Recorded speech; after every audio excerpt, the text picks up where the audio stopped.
I used to think being married to a millionaire meant I'd never have to scrub another floor for the rest of my life. I was wrong. Madeline Carter lowered her eyes and pushed the mop across the polished marble, watching the reflection of a crystal chandelier ripple through a thin layer of soapy water. Around her, guests rolled expensive suitcases through the grand lobby of Prescott Grand Hotel, barely noticing the pregnant woman in a gray housekeeping uniform. And that was fine. Being invisible hurt less than being remembered. 6 months earlier, her face had appeared in society magazines beside one of the most recognizable businessmen in the state. Now, at 7 months pregnant, she spent 10-hour shifts cleaning up after strangers while trying not to think about the future. The irony would have been funny if it didn't hurt so much. She adjusted the loose ponytail at the back of her neck and pushed the mop forward again. Her feet ached. Her lower back ached. Some mornings, even breathing felt expensive. But she kept going because rent was due in 9 days, groceries were running low, and babies didn't care about broken hearts. Then the front doors opened. A rush of cool air swept through the lobby. Conversations softened. Employees straightened their posture. Managers suddenly appeared from nowhere. Madeline didn't need to look up to know who had arrived. She recognized the reaction before she recognized the man. Ethan Prescott, founder, CEO, hotel empire owner. Her husband, or at least the man who still carried that title on paper. The mop froze in her hands. For a moment, she considered turning around and disappearing into the service hallway. But it was already too late. Ethan stepped into the lobby surrounded by executives discussing an upcoming acquisition worth nearly $80 million. He looked exactly the same. Tailored navy suit, confident stride, controlled expression, the kind of man magazines called self-made, the kind of man investors trusted with their money, the kind of man who had once promised her forever. Madeline lowered her head and continued mopping. Maybe he wouldn't notice. Maybe he would walk right past her like every other guest. Maybe that would hurt less. Then she heard silence. Not complete silence. Just the strange kind that happens when one person suddenly stops speaking. Ethan's voice vanished in the middle of a sentence. The executives stopped walking. A manager looked confused. Madeline felt it before she saw it. His eyes were on her. Slowly she looked up. Their gazes collided across the marble floor. Ethan Prescott forgot how to breathe. The mop handle slipped slightly in her hands. Neither of them moved. Neither of them spoke. 6 months of distance collapsed into a single impossible second. Ethan's eyes dropped to her uniform, then to her worn sneakers, then to the unmistakable curve of her pregnant stomach. The color drained from his face.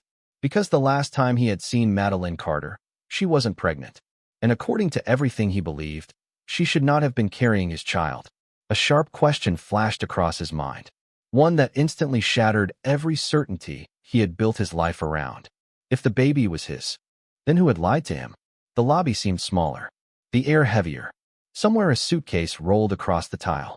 Somewhere a phone rang. But neither of them heard it. Madeline's hand instinctively moved to the small silver chain around her neck. Hanging from it was a wedding ring she had never stopped wearing. Ethan saw it. And in that exact moment, something deep inside him began to crack. Madeline looked away first. She had learned months ago that survival sometimes meant refusing to stare at the things that could break you. Her fingers tightened around the mop handle as she turned back toward the marble floor. Clean the stain. Move forward. Finish the shift. That had become her entire philosophy. Ethan, however, could not move. The image in front of him refused to fit the story he had been telling himself for half a year. In that story, Madeline had chosen another life. In that story, she had walked away from their marriage because she no longer wanted him. In that story, he had been the betrayed one. But stories were easy when the other person was not standing 10 feet away wearing a housekeeping badge and carrying a child. Mr. Prescott, one of the executives asked quietly. Ethan barely heard him. His eyes remained fixed on the silver chain around Madeline's neck. The wedding ring caught the chandelier light for a fraction of a second. A tiny flash. A tiny detail. Yet somehow it felt heavier than the entire $80 million deal waiting upstairs. Because if she had truly stopped loving him, why keep the ring? The question settled into his mind and refused to leave. Madeline resumed mopping. Slow. Steady. Professional. She acted as if he were just another guest. That hurt more than anger would have. Anger meant she still cared enough to fight. Indifference felt like a closed door. Ethan suddenly remembered another morning years earlier. A tiny apartment, cheap furniture, a broken coffee machine they could not afford to replace. Madeline laughing while attempting to make pancakes that somehow always came out crooked. Back then there were no private jets, no board meetings, no magazine covers, just two people building a future together. The memory hit so unexpectedly that it stole the air from his lungs. "Continue without me," he finally told his executives. They exchanged confused looks. "Sir, the investors are already in the conference suite." "I said continue without me." Nobody argued. When Ethan Prescott used that tone, people listened. The group reluctantly moved toward the elevators. Ethan remained where he was. Across the lobby, Madeline felt his gaze lingering. She hated that part of herself still recognized it instantly. For years she had known when he was watching her without even turning around. Some habits survived heartbreak. She finished the section of floor and wheeled the cleaning cart toward another area. Maybe if she kept moving, this moment would end. Instead, she heard footsteps approaching. Her pulse quickened, not because she wanted it to, because some wounds remembered before the mind did. Madeline. The sound of her name and his voice nearly stopped her cold. For 6 months, she had imagined this moment. In some versions she cried. In others she yelled. Sometimes she walked away without saying a word. But now that it was real, she felt strangely calm. She turned slowly. Ethan looked different up close. Not older, not weaker, just tired. There were faint lines around his eyes she did not remember. "You should not be doing this," he said quietly. Madeline almost laughed. Not because it was funny, because it was unbelievable. "Doing what?" she asked. "Working here." Her expression remained neutral. "People work to pay bills, Ethan. It is not exactly a revolutionary concept." The words landed harder than she intended. Ethan glanced down. For a moment neither spoke. Then his eyes drifted again toward her stomach. The silence stretched. Finally he asked the question that had been burning inside him since the second he saw her. "How far along are you?" Madeline rested a protective hand against her belly. 7 months ago that question would have filled her with joy. Today it felt dangerous. "Why does that matter?" Ethan swallowed. Because the math was impossible. Because every answer led somewhere he was not prepared to go. Because if the child was his, then the foundation of everything he believed had just begun to crumble. And deep inside, for the first time in months, Ethan Prescott started wondering whether the biggest mistake of his life had never been losing Madeline. It had been believing the wrong person. Madeline held his gaze for 3 long seconds before looking away. She had spent too many nights replaying old conversations to let herself get pulled into another one. The housekeeping radio clipped to her belt crackled with a supervisor requesting assistance on the 12th floor. The interruption felt like a lifeline. "I have work to do," she said quietly. Then she turned the cleaning cart and walked toward the employee corridor. Ethan watched her leave. Every instinct told him to follow. Every unanswered question pushed him forward. Yet something stopped him. Perhaps it was the look in her eyes. Not anger. Not bitterness. Something worse. Disappointment. The kind that only appears after trust has completely run out. 30 minutes later, Ethan sat alone in his executive office on the 38th floor. The city skyline stretched beyond the glass walls, but he barely noticed it. His attention remained fixed on a single memory. 7 months. Madeline was 7 months pregnant. He repeated the number in his head again and again. The timing made no sense. Unless everything he believed about the end of their marriage was wrong. His desk phone rang. He ignored it. An email notification appeared. He ignored that too. Then his eyes landed on a framed photograph tucked beside a stack of financial reports. The picture showed him and Madeline standing on a beach during their 2nd anniversary. Wind in their hair, bare feet in the sand, smiling like people who still believed happiness was simple. Ethan picked up the frame. For the first time in months, he noticed something strange. He could remember every detail of that trip. The hotel, the weather, the restaurant where they celebrated. What he could not remember was the exact moment he stopped trusting her. That realization unsettled him. Because betrayal should leave a clear scar. A specific moment. A definitive truth. Yet the memories felt blurry now, as if someone had handed him a story already written and he had accepted it without reading every page. A soft knock interrupted his thoughts. "Come in." The door opened, and his executive assistant stepped inside. Her name was Vanessa Clark. Efficient, polished, organized. She had worked beside him for nearly 3 years. The investors are asking if you will join the afternoon session, she said. Ethan nodded absently, then paused. A sudden memory surfaced. 6 months ago, Vanessa had been the person who delivered the information that destroyed his marriage. She had been the one who handed him printed messages, the one who insisted he needed to see them immediately, the one who looked genuinely concerned for his well-being. Ethan slowly lowered the photograph. Vanessa. Yes. Do you remember the messages you showed me last winter? A brief hesitation flickered across her face. Tiny, almost invisible, but it was there. Of course, she replied. Why? Ethan leaned back in his chair. I would like to see them again. For the first time since entering the room, Vanessa seemed uncomfortable. I'm not sure I still have copies. Another pause. Another crack in the surface. Ethan felt something tighten in his chest. You told me they were important enough to end a marriage. His voice remained calm. Surely they were important enough to keep. Vanessa forced a smile. I will check the archives. She left quickly. Too quickly. The door clicked shut behind her. Silence filled the office. Ethan stared at the city below. Then he opened his laptop and logged into an internal system he had not used in years. Security archives. Email records. Employee activity logs. If he was wrong, the search would prove it. If he was right, then somewhere inside the mountain of forgotten data was a truth powerful enough to explain why the woman he once loved was pushing a cleaning cart through his hotel while carrying a child that might be his. The first clue appeared at 6:17 that evening. Ethan almost missed it. Rows of archived emails scrolled across his monitor while the city outside darkened into a sea of lights. Most of the messages were routine. Meeting schedules, vendor approvals, corporate reports. Then one timestamp caught his attention. The date matched the week everything fell apart. The week he stopped trusting Madeline.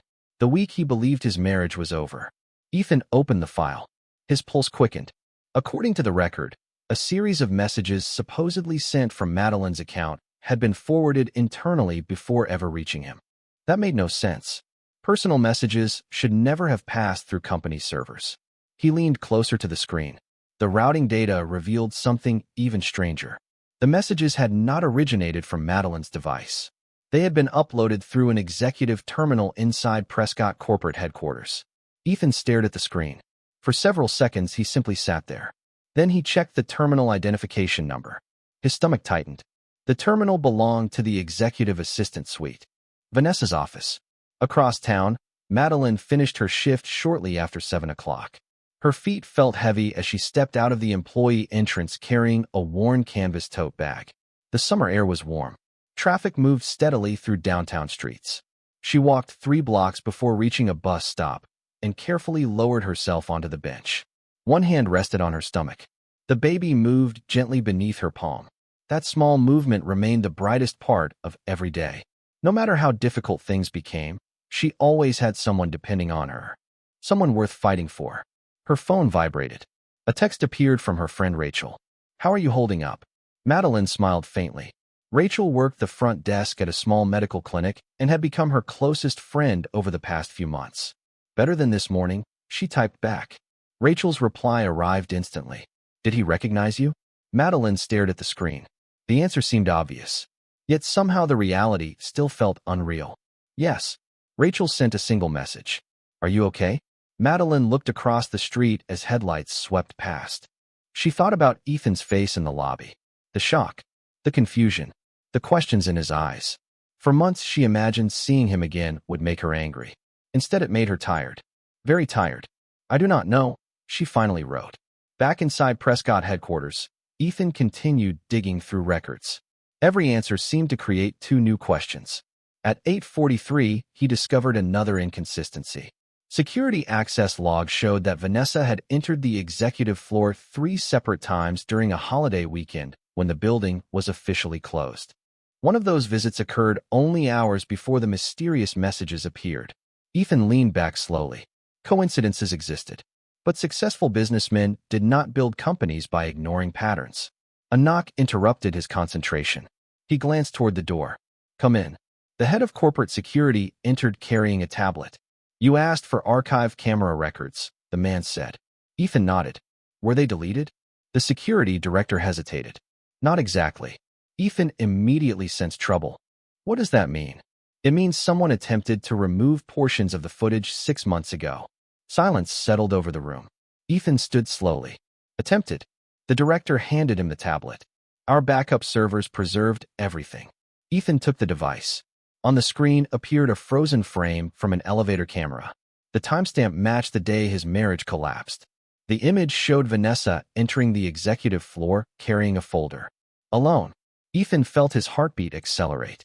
Because for the first time, he was no longer chasing a suspicion. He was following evidence. And somewhere beyond that evidence waited a truth powerful enough to explain why the woman sleeping in a modest apartment tonight still wore her wedding ring while preparing to raise a child without him. The next morning began before sunrise. Madeline woke to the sound of an old air conditioner rattling against the apartment wall. For a few seconds she lay still, staring at the ceiling. The room was small. The furniture did not match. The kitchen sat only a few steps from the bed. Yet it was hers. Nobody could take it away. Nobody could tell her she did not belong there. She slowly sat up and rested both hands on her stomach. The baby shifted gently beneath her palms. A smile touched her face. "Good morning, Olivia," she whispered. One more day. Those 3 words had become a ritual. One more day, one more shift, one more paycheck. One step closer to giving her daughter the life she deserved.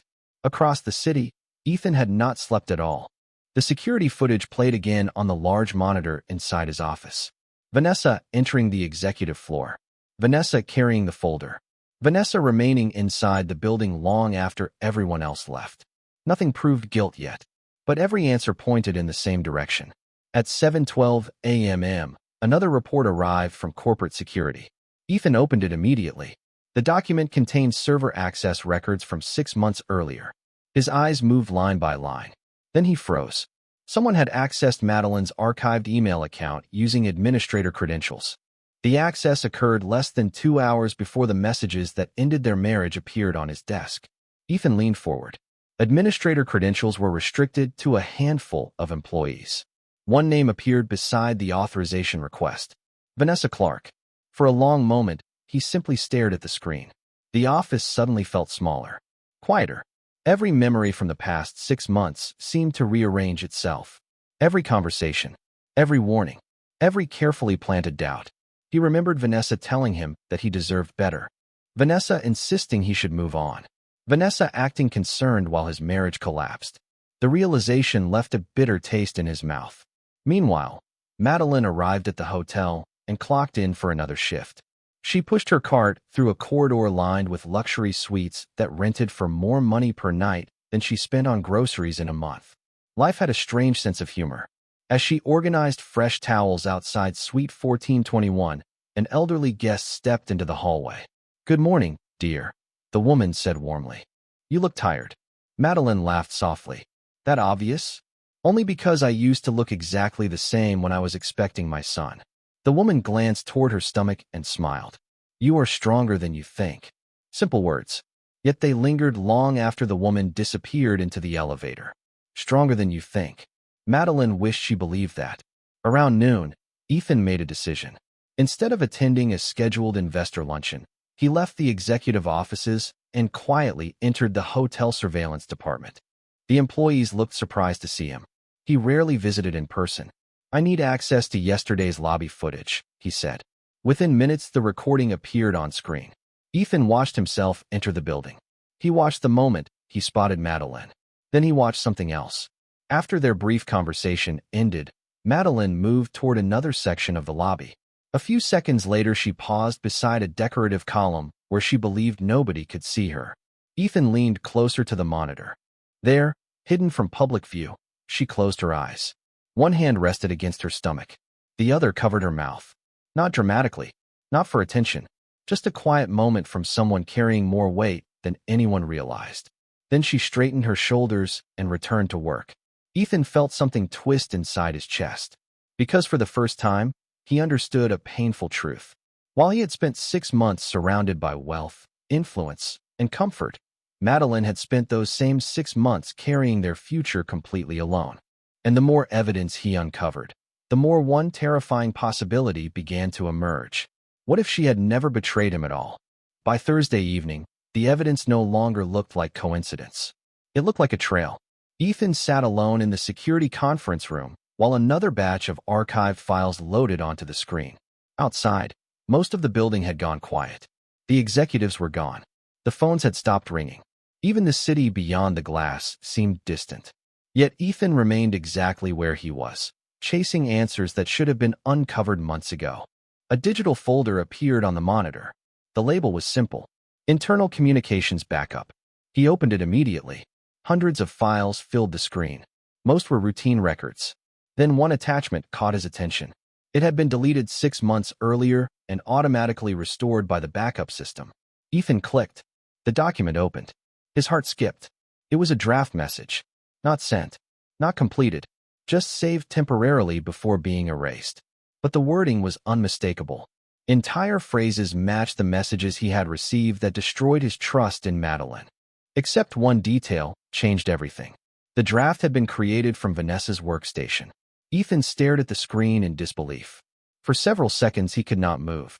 Then he opened another file. And another. Each discovery painted the same picture. Someone had carefully built a story and placed it directly in front of him. Someone had known exactly which doubts to trigger.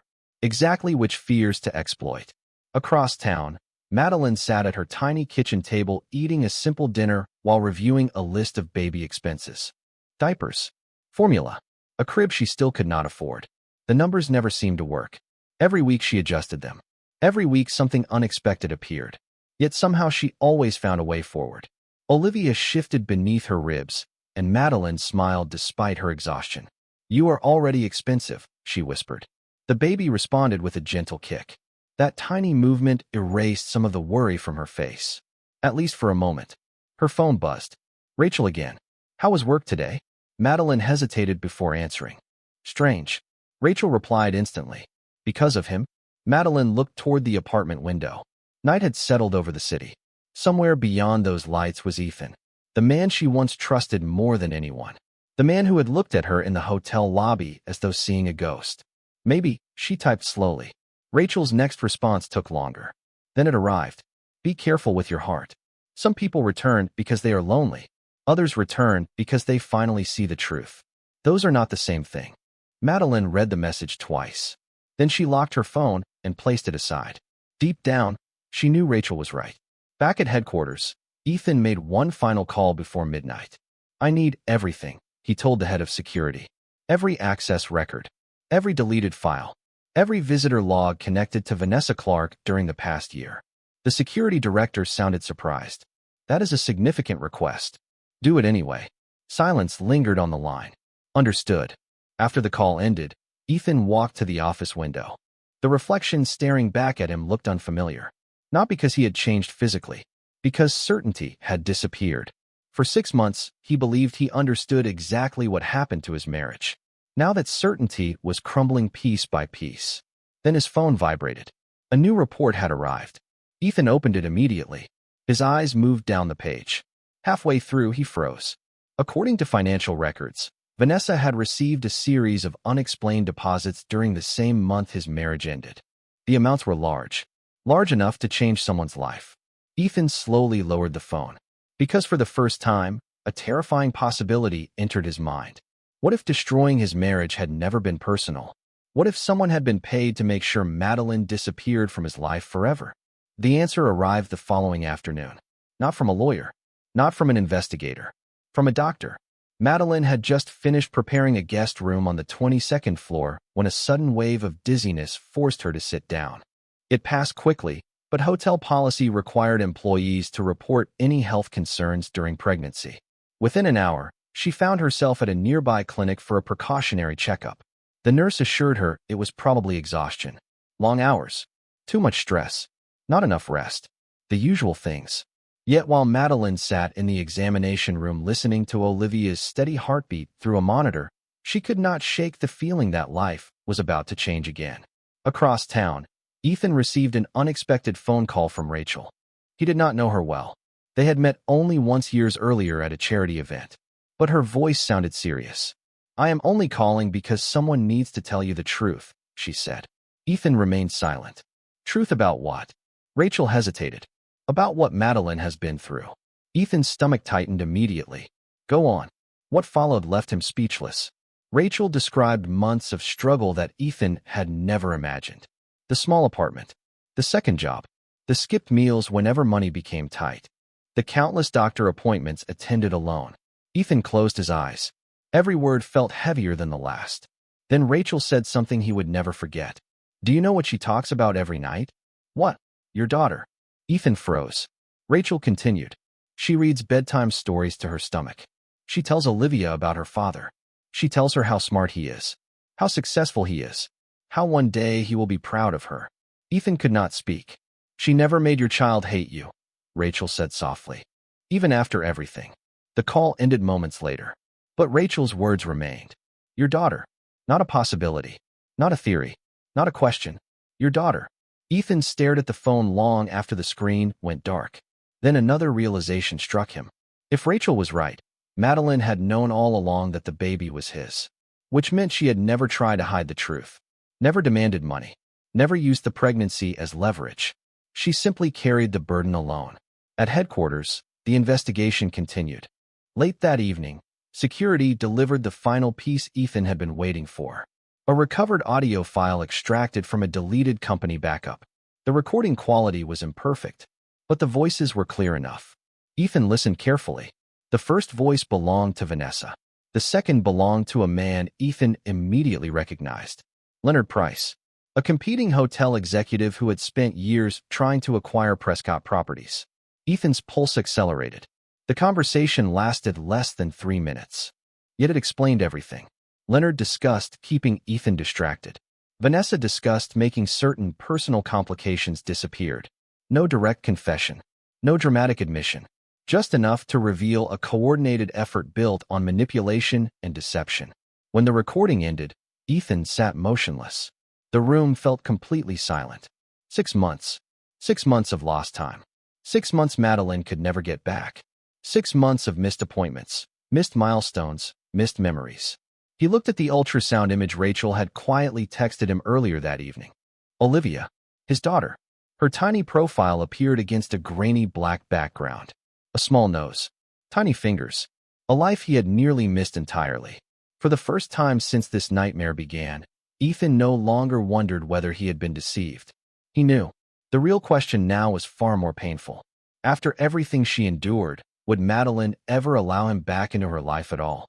The following Monday, Prescott Grand Hotel hosted its annual leadership conference. Hundreds of managers, executives, investors, and department heads filled the main ballroom. Crystal chandeliers glowed overhead. Cameras flashed. Conversations echoed through the elegant space. On the surface, everything appeared normal. Yet beneath that polished image, Ethan knew his entire world had changed. He stood backstage holding a folder thick with documents. Security reports. Financial records. Access logs. Evidence. More importantly, truth. Across the building, Madeline pushed her cleaning cart through a service corridor, completely unaware of what was about to happen. She had volunteered for an extra shift. Medical bills were approaching. Every hour mattered now. She passed a mirror and paused briefly. Her uniform still fit, though barely. Olivia would be here soon. The thought brought both comfort and fear. Then her radio crackled. Madeline, management needs assistance in the grand ballroom immediately. She frowned. Housekeeping requests rarely came directly from management. On my way, she replied. Minutes later, she entered through a side door and immediately sensed something unusual. The ballroom was full. Hundreds of people occupied tables across the room. At the front stood Ethan. The moment he saw her, he stepped away from the podium. Every conversation seemed to fade. Madeline stopped walking. Her pulse quickened. Something was wrong. Or perhaps something was finally right. Ethan crossed the room slowly. Not as a billionaire. Not as a chief executive officer. Not as the owner of the building. Simply as a man carrying the weight of a terrible mistake. The crowd watched in complete silence. Madeline's fingers tightened around the handle of the cleaning cart. Ethan, she asked softly. He stopped several feet away. For a moment, neither spoke. Then Ethan looked directly into her eyes. I owe you the truth. Confusion crossed her face. Ethan opened the folder and removed several documents. 6 months ago, I believed a lie. The room remained perfectly silent. I believed messages that were fabricated. I believed evidence that was manipulated. I believed people who did not deserve my trust. Madeline stared at him without moving.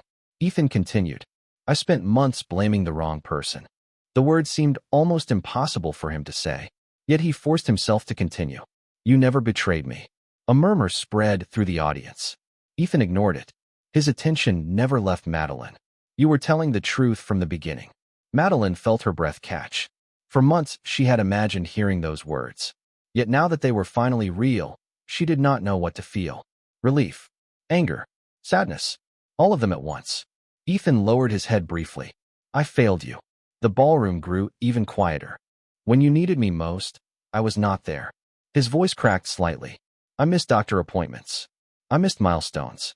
I missed months of our daughter's life before she was even born. Several people looked away, uncomfortable witnessing such a personal moment unfold in public.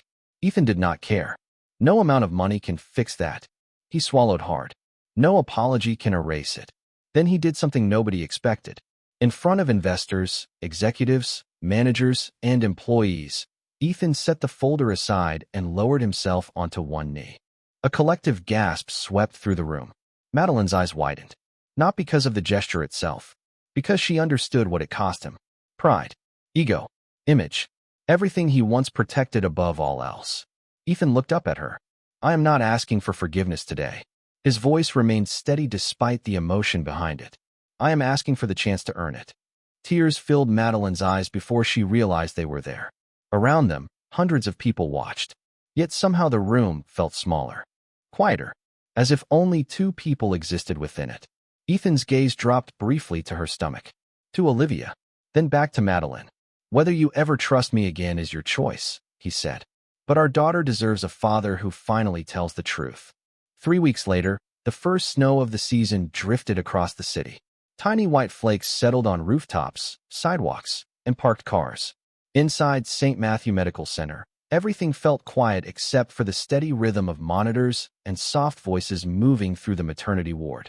Ethan sat alone in a waiting room chair holding a small pink blanket in his hands. He had purchased it months too late. That thought never left him. During the weeks following the conference, he had not tried to force his way back into Madeline's life. He kept his promise. No pressure, no demands, no dramatic gestures. Instead, he showed up when needed. He attended appointments when invited. He listened more than he spoke. He accepted every difficult conversation without defending himself. Trust did not return overnight. Some days it did not seem to return at all. But slowly something changed. Not because of grand speeches. Because of consistency. Then, at 3:18 that morning, his phone rang. Madeline's name appeared on the screen. Ethan answered before the first ring finished. For hours later, he was still sitting there waiting, hoping, praying, thinking about every moment he had missed and every moment he never wanted to miss again. Finally, a nurse stepped into the waiting area. Her smile said everything before she spoke. Ethan stood so quickly, he nearly dropped the blanket. Congratulations, she said. You have a beautiful daughter. The words hit him harder than any business victory ever had. His eyes immediately filled with tears. The nurse led him down a quiet hallway and stopped outside a hospital room. Through the partially opened door, Ethan saw Madeline resting against white pillows. Exhausted, pale, beautiful. In her arms was a tiny bundle wrapped in pink. For a moment, he simply stood there, unable to move, unable to speak. Madeline looked up and noticed him. Their eyes met.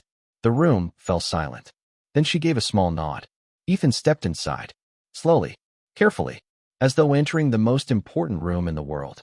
Because he was. He approached the bed and looked down. Olivia's eyes were closed. One tiny hand rested against her blanket. Her nose looked exactly like Madeline's. Ethan laughed through tears. A broken, emotional laugh that surprised even him. She is perfect, he whispered. Madeline glanced down at their daughter. Yes, she said softly. She is. The nurse smiled. Would you like to hold her? Ethan immediately froze. Me? The nurse nodded. You are her father. The simple statement nearly shattered him. Carefully, Olivia was placed into his arms. Ethan stared down at her in complete disbelief. She weighed less than 7 pounds. Yet somehow she felt heavier than everything he had spent years building. Boardrooms, contracts, luxury hotels. None of it mattered in that moment. Olivia stretched one tiny finger around his thumb. Ethan lowered his head. Tears slipped down his face. Not because he was sad, because he finally understood what almost happened. Another lie. Another month. Another missed opportunity. And he might never have known her at all. Across the room, Madeline watched quietly. Ethan looked up. "I am sorry," he said. The words were simple, honest, different from every apology that came before. Madeline studied him for several seconds. Then she glanced toward Olivia. "I know," she answered. It was not forgiveness. Not completely, but it was a beginning. Outside the hospital window, snow continued falling across the city. Inside, a tiny family sat together for the first time in months. Nobody knew exactly what the future would look like. Some wounds needed time. Some trust had to be rebuilt slowly. But for now, none of that mattered. Olivia slept peacefully between the two people who loved her most. And Ethan finally understood a truth that no amount of money could buy. Some people spend years building empires, then discover that the most valuable thing in their life was never waiting in a boardroom. It was waiting for them to come home.